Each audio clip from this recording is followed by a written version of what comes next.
नमस्कार आदाब। मैं हूं विशाल मयूर और उत्तर भारत में कांग्रेस का सफाया और तीन बड़े राज्यों में मोदी मैजिक। जी हां, मैं आज बात कर रहा हूं इलेक्शन के फलितांश के बारे में, जो कि 3 दिसंबर और 4 दिसंबर को पूरे भारत के सामने आ गया। 3 दिसंबर को छत्तीसगढ़, मध्य प्रदेश और राजस्थान और तेलंगाना का फलितांश बाहर आया और 4 दिसंबर को मिजोरम का फलितांश बाहर आया। इस पर मैं गौर डालना चाहता हूं। सबसे पहले मैं शुरुआत करूंगा मध्य प्रदेश के बारे में। यहाँ पे कुछ पॉइंटर्स में लिख के लाया हूं, उसे देखकर मैं आपको बताऊंगा। जी हाँ, पहले मध्य प्रदेश का इश्यू के बारे में I am going to highlighting you. Madhya Pradesh में 163 से बीजेपी का जीत हुआ, यानी कि 163 सीट बीजेपी का कब्जा उस पर है और लगभग केवल 66 सीट से कांग्रेस पीछे रहा। यानी कि 66 सीटों से कांग्रेस पीछे रहा और 163 सीट से एक बहुत बड़ी जीत के साथ मध्य प्रदेश में भाजपा का सरकार बना रहा। भाजपा का सरकार वहां पे पहले भी था, जिसे प्रो इंक्यूबेंसी के नाम से वहां पे जाना जाता था, यानी कि प्रो इंक्यूबेंसी पे पहले भी था। लोगों का कहना था कि इस बार बीजेपी का झंडा शायद मध्य प्रदेश में लहराएगा नहीं, पर यहाँ पे बिल्कुल विरुद्ध हुआ। लोगों की अपेक्षाओं से विपरीत वहां पर बीजेपी पूरे प्रचंड बहुमत के साथ बीजेपी मध्य प्रदेश में शासन के रूप में आया। आज बड़े ही खुशी से इसका जश्न और त्योहार के रूप में मध्य प्रदेश में आज पूरा भाजपा सरकार और वहां का जनता आज पूरे त्योहार के रूप में मना रहा है। और बात करता हूं राजस्थान में, सबसे चौंका देने वाली बात राजस्थान का मैं ये कहूंगा कि राजस्थान में बीजेपी यानी कि भाजपा का नामो निशान तक नहीं था, पर भाजपा का इतना बड़ा पैमाने पे जीत ये एक देश को ही चौंका दिया दोस्तों।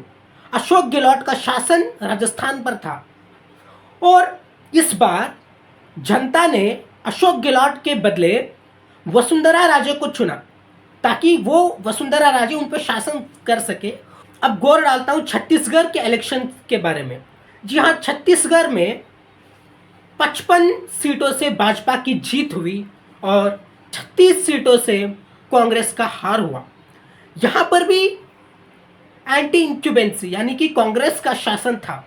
और सबसे बड़ी बात, तेलंगाना में the most youngest state in the India, आज कांग्रेस का बहुत बड़ा जीत हुआ। ये पूरे देश को एक चौंका दिया, बिकॉज कांग्रेस का नामो निशान तक नहीं था तेलंगाना में।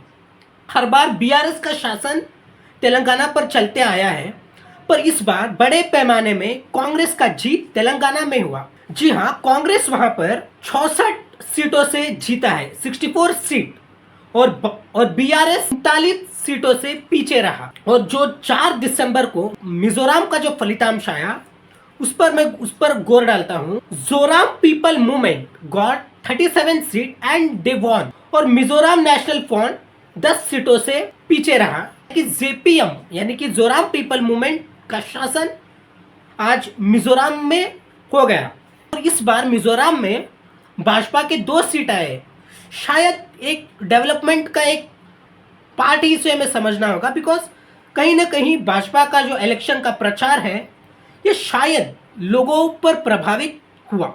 और इन सभी का फलितांश मैं आपके सामने पूरी तरीके से रख दिया हूं। Now I am going to tell you कि what are the changes the India saw in this 2023। ये शायद लोकसभा यानी कि 2024 लोकसभा इलेक्शन, जब एमपी लोकसभा इलेक्शन होगा, इस पर भी बहुत बड़ा असर पड़ सकता है। यानी कि आईने की तरह ये साफ साफ हमें पता चलता है कि आगे शासन में किसका शासन आएगा पूरे देश में।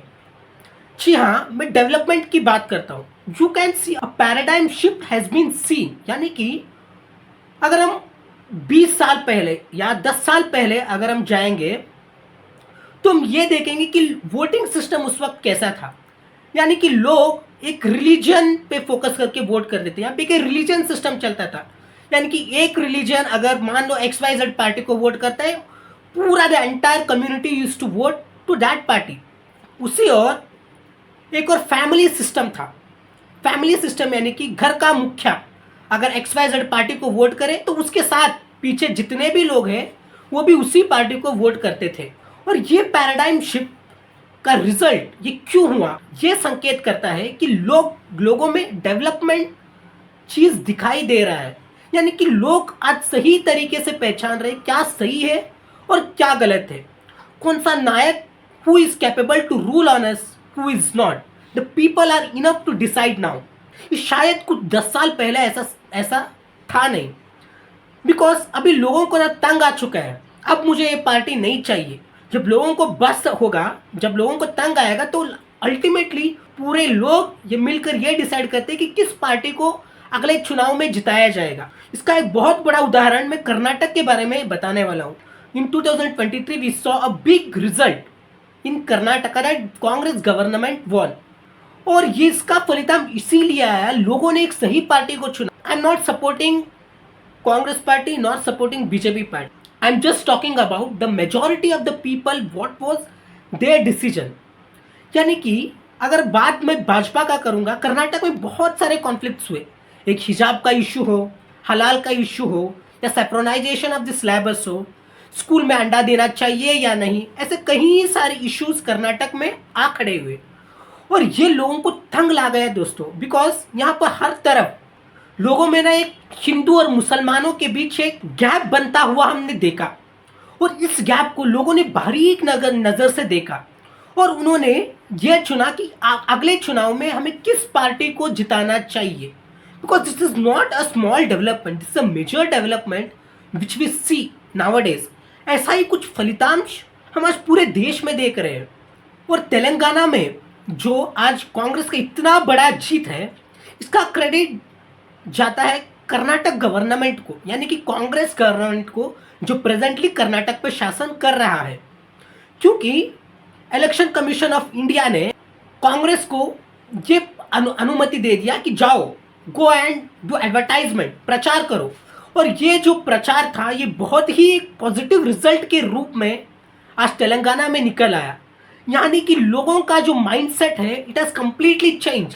पहले क्या था और आज क्या है, ये पूरा देश जानते हैं। We could see the impact of this result in the 2024 election. Overall in north India we could see the rule of BJP. और एक और चौंका देने वाली बात यह है कि साउथ इंडिया में बीजेपी का जो सत्ता है पूरी तरीके से गिरता हुआ नजर आ रहा है। शायद यहाँ पर उतना स्ट्रांग बीजेपी का ग्रिप यहाँ पर नहीं है दोस्तों। ये क्यों नहीं है, ये पूरा जनता जानता है और पूरा देश जानता है। बिकॉज जो कुछ भी यहाँ पे इशू खड़े हुए रिसेंटली, मैं कर्नाटक की बात कर रहा हूँ, केरला का बात कर रहा हूँ, ये सब कुछ यहाँ पे भाजपा से इशू यहाँ पे क्रिएट हुआ। बिकॉज मैं कह नहीं रहा हूँ, फैक्ट्स आर देयर। कहीं रिसर्च ये कहता है कि in recent year of 2023 in Karnataka, Kerala, Tamil Nadu, just because of BJP government. और शायद यही एक कारण होगा कि यहाँ पर भाजपा का पकड़ यहाँ पे आ नहीं रहा है। यहाँ पर कांग्रेस और अन्य पार्टी का शासन बहुत बहुमूल्य से यहाँ पर दिखाई दे रहा है। और दोस्तों, ये था इलेक्शन का विचार। और आगे वाले चुनाव में क्या क्या होगा, इसका भी मैं अपडेट आपको देते रहूंगा। जय हिंद, जय भारत।